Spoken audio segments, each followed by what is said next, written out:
When we hear the Canadian geese flying overhead and they're heading south, that's a sure sign that winter is right around the corner.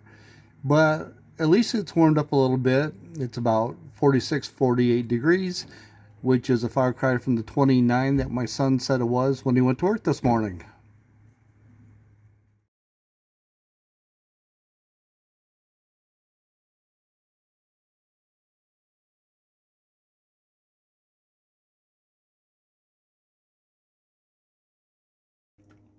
Well, I guess today it's a beautiful day out, and I'm going to do a little bit of polyurethaning on my cabinets. If I were to recommend something, I would not get this type of polyurethane again.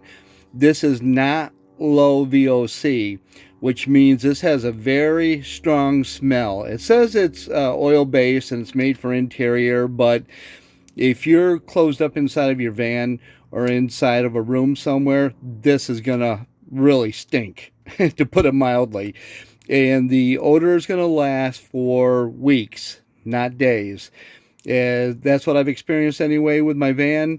It's finally dissipated now from when I did my countertop over here. That finally, gave way, and I can now not smell the odor. But what you want to do probably is to get something that is low VOC and can be cleaned up with water.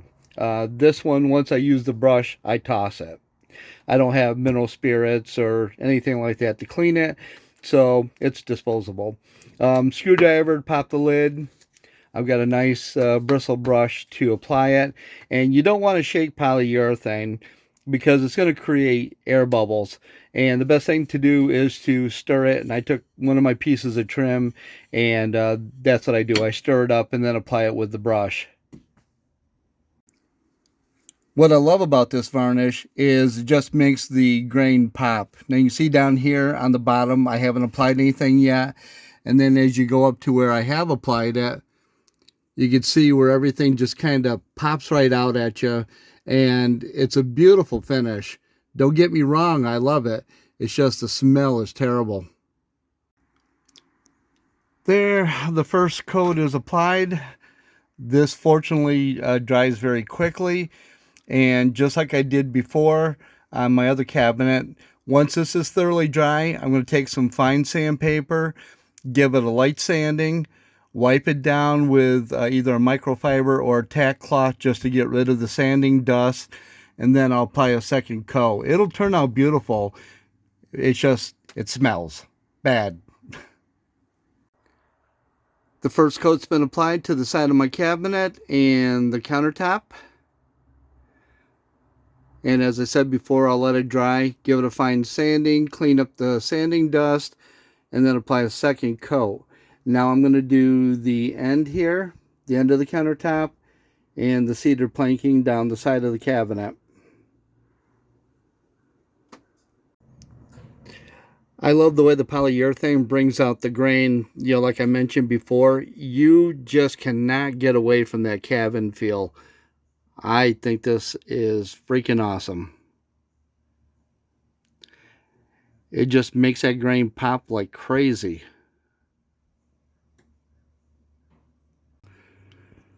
The reasoning for applying the first coat, then sanding, and applying a second coat is because once that first coat is applied to the surface, the grain of the wood is going to rise up.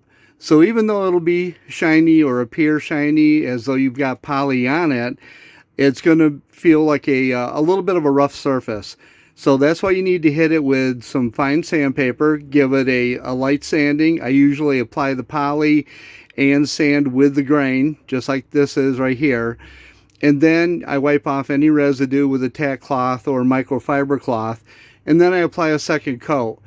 After you apply that second coat, it'll be clear as glass, nice and shiny, and that'll be your finished surface.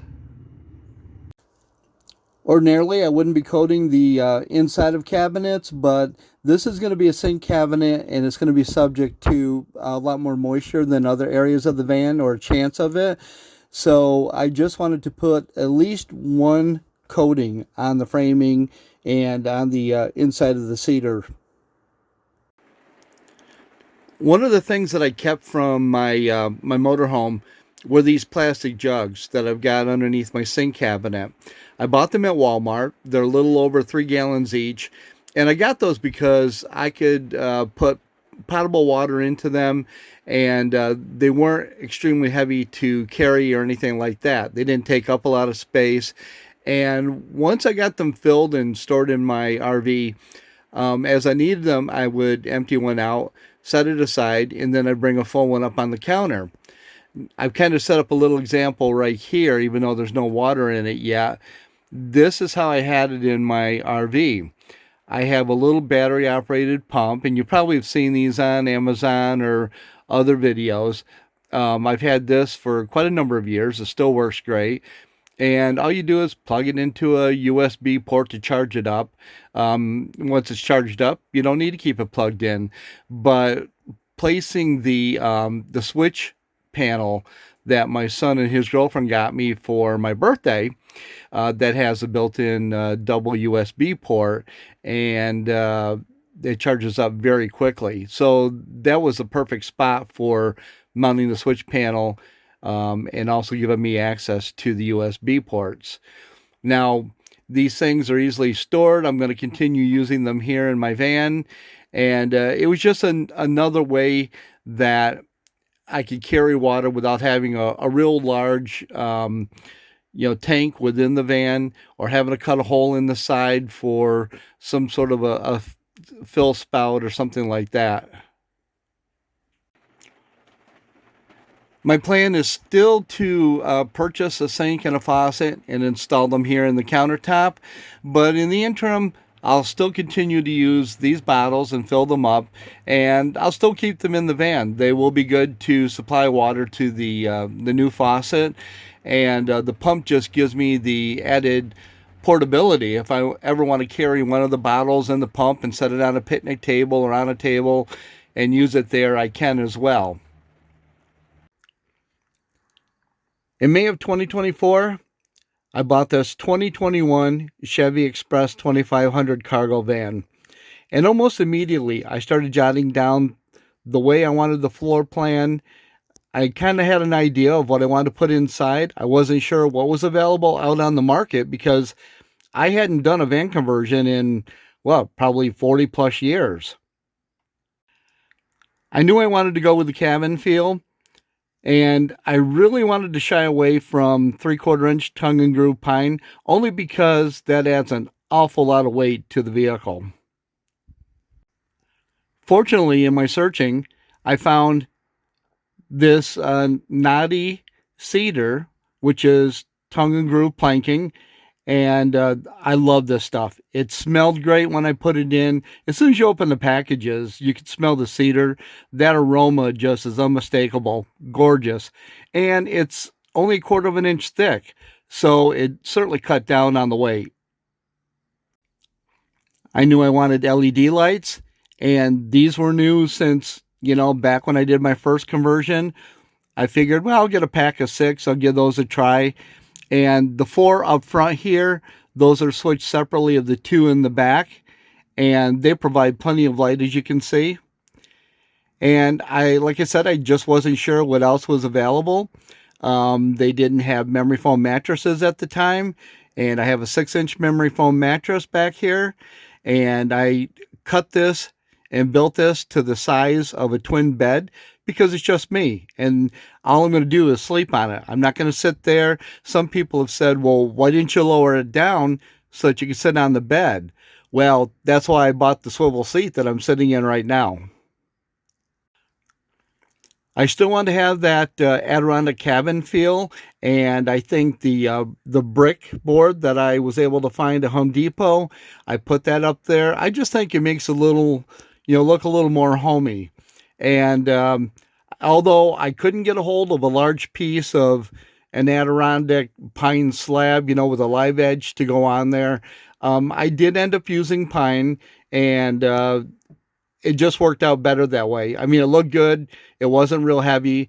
I mean, it doesn't have the look that I wanted as far as the live edge slab, but it works.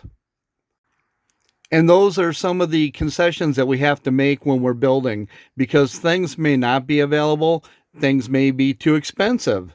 One of the things that I found that I absolutely love, I was floored by the price of, the Max Air fans and some of the other brand names, because those are running well over $300.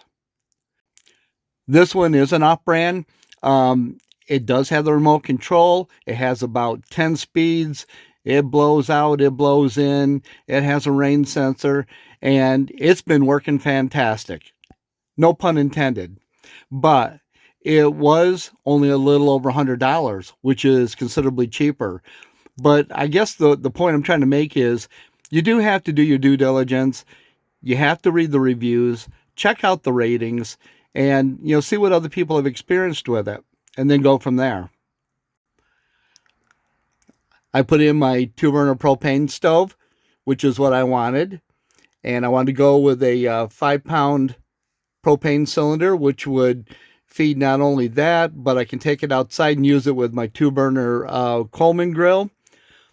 This flooring, this is the waterproof click flooring, and it just went down so easy, and it looks so good that how can you not want to stay with that?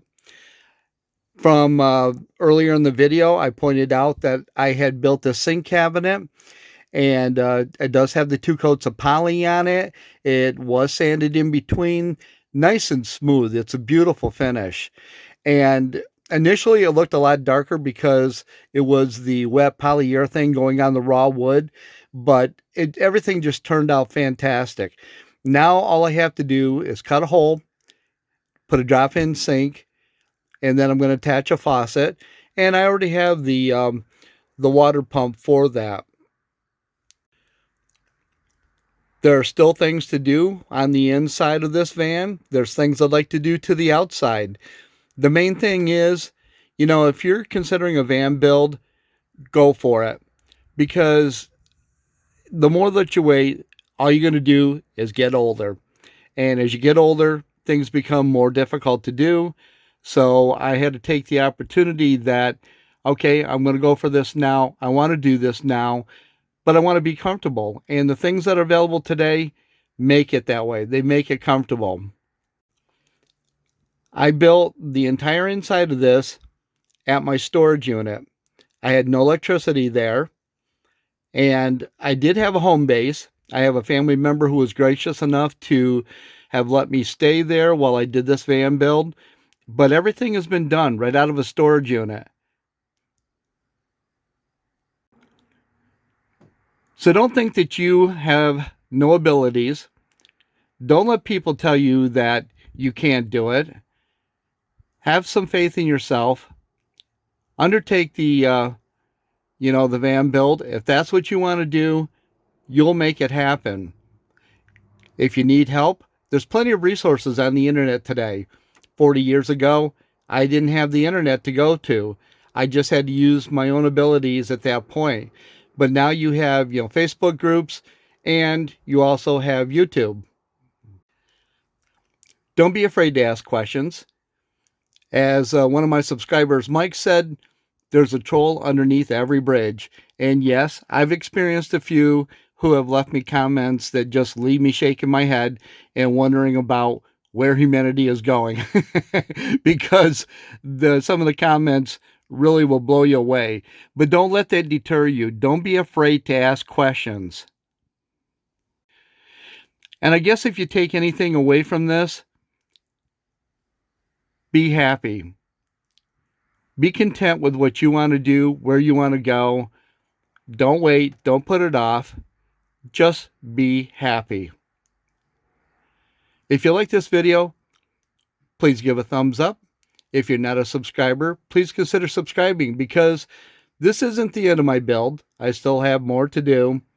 And although my my fall foliage trip up north in the Adirondacks to Lake Placid and the Olympic ski jumps kind of was pretty lackluster in views, that's fine. I'm just going to continue making the videos and keep putting them out. Hopefully some of you will enjoy them. So in the interim, take care. And if you live in the upstate New York area like I do, that white stuff is right around the corner.